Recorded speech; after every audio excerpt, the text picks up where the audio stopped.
Hi there. Welcome to another Meaningful Talks Building a New World video and podcast. This podcast aims to be a set of conversations about different world visions, alternative models based upon citizens' happiness and well-being. My name is Katia Arnaud and I'll be your host in these sessions. Today we'll be discussing about inequalities and how these can be hugely detrimental to true just societies and overall citizen well-being. We will be talking about Oxfam International, an NGO formed in 1995 that today is present in 65 countries and the vast work they do. Oxfam is worldly recognized by the work they do on the inequality topic, but they intervene in other fields as well, such as conflicts and disasters, food, climate and natural resources, as well as water and sanitation. Max Lawson, Oxfam's head of inequality policy, is here with us to take us through what inequality is and provide us with an overall view on inequality in the world, the pandemic toll, and what is foreseeable in the current context of war in Europe. Max studied in the University of Sussex in the UK and lived in and worked for 3 years in South Africa and then in Malawi. In his time at Oxfam since 2002, he has worked in their policy support to country programs, in advocacy and campaigns, and has led their international policy work on development finance and on education and health. As part of his country support, he has visited and worked with over 25 country programs across the world. He was heavily involved in the Make Poverty History campaign in 2005 and played a key role in the campaign for a financial transaction tax or the Robin Hood tax. Hi, Max. A very warm welcome to you. It's a great honor to have you here with us. Hi, Katia. It's a great honor to be here. Thanks. Thank you so much. So before we start our chat, allow me to launch an Oxfam video that I believe summarizes very well what inequalities are, so our followers get more in the context of our conversation today.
So in order to start our conversation, I would like to ask you, in your opinion, what is the most concerning inequality type and why? I think for me, Katia, the most concerning inequality is the gap between the rich, and I mean the top 5%, the top 2 or 3% of every society, and the rest of humanity, not just the poorest, but, ordinary citizens. Why do I think that? I think it's the inequality that has grown most dramatically in our lifetimes, and it has all these knock-on impacts for other aspects of inequality. So whether it's racial inequality, gender inequality, all of these are made worse when the gap between rich and poor grows. So I would say for me, that's the really scary inequality that we need to fight. That's quite interesting because that's actually what I wanted you to comment on. So according to Oxfam's 2020 report, the world's billionaires, only 2,153 people in 2019 have more wealth than 4.6 billion people. And the world's richest 1% have more than twice as much wealth as 6.9 billion people. In a 2022 Oxfam report, the wealth of the world's 10 richest men has doubled since the pandemic began. The incomes of 99% of humanity are worse off because of COVID-19, widening economic economic, gender, and racial inequalities, as well as the inequality that exists between countries, are tearing our world apart. So these two reports cover the world throughout the pandemic times. Where are we now in terms of inequalities, and what, in your opinion, should be done? Well, I think the first thing to say is that before COVID-19, inequality was already very, very high. You had, as you said in the statistics from our Oxfam reports, you now have this astronomical concentration of wealth at the very, very top globally, amongst the most famous rich people, the billionaires, but also in every country. So every country either has a few billionaires or certainly has a certain number of millionaires, multimillionaires, and the wealth that they have has got greater over time, and that has multiple impacts on society. And then what happened with COVID-19 is if you imagine inequality was a bonfire, then COVID-19 has taken a can of petrol and poured it onto that bonfire. And then the Ukraine crisis has gone to the garage, got another can of petrol and poured that on top. So we have this kind of multiple crises going on at once, and all of them are driving up the gap between rich and poor, and also accentuating and fracturing existing inequalities that were with us before, like the gap between men and women, the gap between racial minorities. So kind of a real perfect storm of inequality. And as a result, you've seen this explosion in the gap between rich and poor.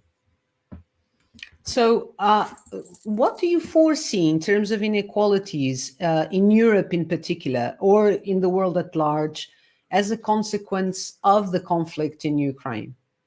Well, I think the first thing to say is, the really obvious one is that food and fuel increases, dramatic food and fuel increases, hit poor people much harder. If you're rich, you can absorb. Rich people, even if they do go out to buy their own food, which they probably don't, they probably send someone to buy their food. It's very unlikely they know what the price of a loaf of bread is. And if the price of that loaf of bread doubles, they're not going to notice. Whereas you contrast that with ordinary citizens in Europe, in Africa, all around the world that are spending a large proportion of their weekly income on paying for food or paying for energy costs, then they're going to feel that really, really strongly. So because that's a differential impact at the bottom than at the top, you will see inequality grow. It's not just about poverty growing, it's about inequality growing too. And we still have the ongoing problem of massive increasing wealth at the top that continues. And one of the things that the Ukraine crisis has shown us all, in the context of Russia, is the ability of the richest people on earth to hide their wealth. There's lots of stories about seizing the yachts of oligarchs and finding their hidden wealth. It would be a mistake to think that hidden wealth is purely a Russian problem. It's a global problem. The richest people on earth are consistently hiding their money away. And we would hope that this Ukraine crisis shines a light on that as a broader problem for society, because what happens is if the wealth is hidden, then it cannot be taxed. And if it cannot be taxed, then the tax raised by governments reduces, and their ability to spend money on things like health or education or keeping the roads and highways going. These are all paid for by tax, and rich people don't pay hardly any tax. So I would say there are kind of two immediate issues of the Ukraine crisis. One is this, really viscerally painful impact on people's incomes. As you said in the introduction, I lived for a long part of my career in different parts of Africa. I recently just got back from living in Kenya for 3 years, and I know lots of Kenyans who've been WhatsApping me in recent weeks. The doubling of the price of cooking oil, the doubling of the price of maize. What that means for you when you've got a very, very small income, and what that means for your family. It means you start skipping meals. It means you sell things that you shouldn't have to sell. Like if you have a bicycle or something like that, you sell your assets. it means you pull your children out of school because you have to pay fees for school and you don't have that money. You need to spend that money on food. If you're a woman, it means that you go hungry because you want to feed your husband and your children first. These are the very real choices being made all over the world. I mean, we had a story here in the UK yesterday about we have this explosion in food banks because we have tremendous problem of hunger in the UK, which we never had 10 years ago because of inequality, because of the punishment of poor people. And now with food price increases and energy price increases, people are refusing to take potatoes from food banks because they say that it's too expensive to heat those potatoes and boil those potatoes. So even when the food is free, the energy costs for cooking are so high that people are unable to take that food. So this is a huge problem for the poorest countries, and that's where Oxfam is mostly focused. But we must never forget that there are very, very poor people, even in the richest countries on earth. So that they are all going to be hurt so hard by these rises in prices coming on top of the COVID-19 impact. So it's fair for you to say that not only inequality, so the gap will deeper through as a consequence as inequality will rise. I think what we already had with COVID-19 was an increase in the gap. And I think the Ukraine crisis will increase that gap even further. Yes. So I think you're going to see, we've already had a prediction from the World Bank that there will be 160 million more people in poverty globally in 2022 than there would have been if COVID had never happened. And now we're starting to see estimates as to how that would increase with the food price increases. And there was one estimate this week of 40 or 50 million. So an additional 40 or 50 million people pushed into poverty by the food price crisis. So you're looking at 200 million people. That's more than the population of France, Germany, and the UK combined almost, being forced into poverty by the COVID crisis and by inflation. And then so many other people who might not be pushed under the poverty line, but their lives are made so much harder. Their everyday life becomes so much more difficult, and these terrible choices have to be made. So it's really hard to it's hard to exaggerate the impact on ordinary people of what's going on at the moment. Super alarming, the picture that you just drew to us. The International Women's Day was just a few days ago, beginning of the month. So I can't resist, and I'd like to hear your opinion on gender-based inequalities in particular. Taking the last decade, for example, is there any improvement trend in diminishing gender-based inequalities, or it's pretty much stable? What in your opinion needs to change? I think it's a complicated question. I think we've definitely seen some significant improvements in some countries, and that's something to be really championed. We've seen the much greater spread of legislation, for instance, to guarantee maternity pay, to protect women from harassment at work. We monitor 159 countries on these kinds of legal rights for women, and things like that are improving every year. There's more countries that give those protections. But on the other hand, I would say that these economic impacts that we've been talking about almost always and in every country hit women harder than men. So the impact of the financial crisis in 2009 was heavily gendered and really hurt women harder. The impact of the COVID crisis was dramatically gendered in that the jobs that were lost across the global economy tended to predominate in the sectors that were the most informal, the most unstable, the less protected, and women predominate in those sectors. So a huge gendered impact on women. And now with the food price increases, we know from our work in countries all over the world that I sometimes say that I had a colleague who said that women are almost like the global shock absorbers. So if there's a global economic shock, they have to kind of absorb the pain, and they literally have to absorb the pain in terms that they have to not eat today so that they can feed their kids, or they have to work the longer hours, or the topic that we looked at in our report 2 years ago, this huge uncounted contribution predominantly by women of unpaid care. So, if there's an increase in sickness, or, an inability to pay for healthcare, or just a lack of ability to outsource or do anything else, that they end up taking up all of the work. So I would say, yes, on a legal front, we've seen improvements in answer to your question, and that is a good thing. But on the economic front, I would say what progress we had seen has been hugely set back in the last 2 years. It's a really, really sad moment, not just for economic inequality, but for gender inequality too. Equality as well. Not a nice portrait at all. Quite concerning. So another topic that is very hot, of course, is the climate crisis. So regarding the climate crisis context we're in, affecting the whole world, it brings particularly serious and concerning impacts to the poorer populations in the less developed countries. How do you see the carbon inequality impacts in regions such as Africa? Meaning, what are the foreseeable consequences, and what do you think needs to be done to safeguard the livelihood of the populations? And this is probably a very particular personal opinion, since you've been fortunate enough to get in touch with the reality directly. Yeah, so I think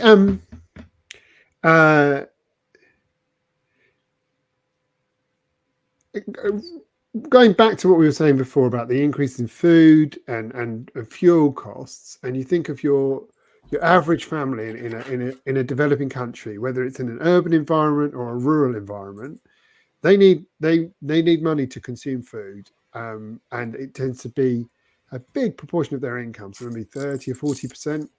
And climate change, its immediate impact on people's lives is that it makes farming a much more risky business. So, like when I was living in Kenya, we were there for 3 years, and every year the rains were different. And it's just really, really hard to be a farmer and to plan and plant crops and secure a harvest with that kind of level of uncertainty. And that's a reality across Africa. And climate change is not something in the future. It's already happened. And every Kenyan will tell you that. Every Malawian will tell you that. So that adds a huge amount of risk onto the shoulders of farmers, and it also drives up the price of food. So that's the kind of immediate impact of climate change, if you like. And there is a lot that can be done to mitigate that. And it's very similar to what you do to mitigate food poverty in the first place. So we need to make sure that government supports poor families, that basic foodstuffs are subsidized and are available at an affordable price, that farmers are supported with credit from government and guaranteed purchases. None of it is kind of rocket science. These are all simple and effective ways that governments can intervene in the food and agriculture market to make food not just cheaper, but reliably available and throughout the year, and reduce the risk for farmers. And that is very important from a climate change point of view, because the more that government can take the risk away from ordinary people and absorb that risk as a state, the more able these poor countries are to cope with climate change, because climate change is ultimately making life much, much more unpredictable, much riskier, much more dangerous. So I would say connecting those two things together, I think, there's an enormous amount that governments can do to protect their citizens from the climate impacts that are already with us. And I would add that as with all of these issues, developing countries themselves do not have the money to do this on their own. And unless we see a massive transfer of wealth from the rich world to the developing world, we'll never be able to help people protect themselves against the climate change that's already happening and will only get worse in the next decade. So And I would also add that there's enormous inequality there too. So, it's not the case that every single Kenyan feels the same way about climate change in the same way that every someone in the UK does. Some people are more impacted by climate change or climate breakdown than others. And again, it maps back onto the rich and the poor, and poor people who are already very vulnerable are the most impacted worldwide. And some of our research has shown that rich people at the other end of the spectrum are the biggest emitters of carbon. So we had one study of billionaires, and one billionaire emits 8,000 tons of carbon a year. So that's the equivalent of 8,000 ordinary citizens in Europe. So the emissions of the rich and their private jets and their luxury lifestyles, their yachts, their personal contribution to climate change is immense.